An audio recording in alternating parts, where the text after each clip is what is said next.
సరే ఇప్పుడు మేజర్గా రాయగలిగినవి రాయలేనటువంటి భాషలు ఏవైతే ఉన్నాయో ఈనాడు తెలుగు ప్రాంతంలో కూడా కొన్ని లిపి లేనటువంటి భాషలు ఉన్నాయి. ఎరకల భాష కావచ్చు, రెల్లి భాషలు కావచ్చు, ఇలాంటివి కొన్ని.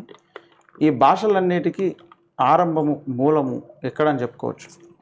అన్ని భాషలకు ఆరంభం బాబెల్ గోపురమే. అక్కడి నుంచి వచ్చిందిగా చెప్పుకోవాలా? అక్కడి నుంచి భాషలు తారుమారై కొన్ని ముఖ్యమైనటువంటి భాషలుగా విడిపోయి అందులో నుంచి మళ్ళీ sub division of the languages మళ్ళీ మారి దేశకాల పరిస్థితులను బట్టి భాష always it is changing. Language is always changing. ఏ భాష కూడా ఇప్పుడున్నట్టు 100 ఏళ్ళు అయ్యాక ఉండదు.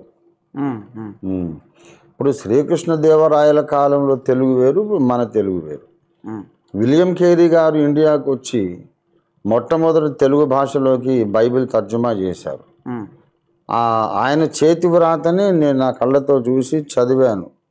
సెనేట్ ఆఫ్ సెరంపూర్లో లైబ్రరీలో విలియం కేరీ గారి చేతి వ్రాత బైబిల్ ఉంది. ఆ ఒక్క ముక్క అర్థం కాదు. చాలా కష్టపడితే ఒక్క పదం, పావు గంట కష్టపడితే ఒక పదం మనం మేకౌట్ చేయగలం. ఎందుకంటే గొలుసు రాత, పదజాలం వేరు, అక్షరమాల వేరు, అదంతా వేరు. ఇవే ఉంటాయి కానీ రాసే విధానం వేరు. మనకు అది అర్థం కాదు. ఎందుకండి 100-150 ఏళ్ల కింద నైజాం కాలంలోని దస్తావేజులు ఇప్పుడు తెస్తే మనం చదవరా. Language is constantly changing. దానికి ఎన్నో కారణాలు. ఓకే.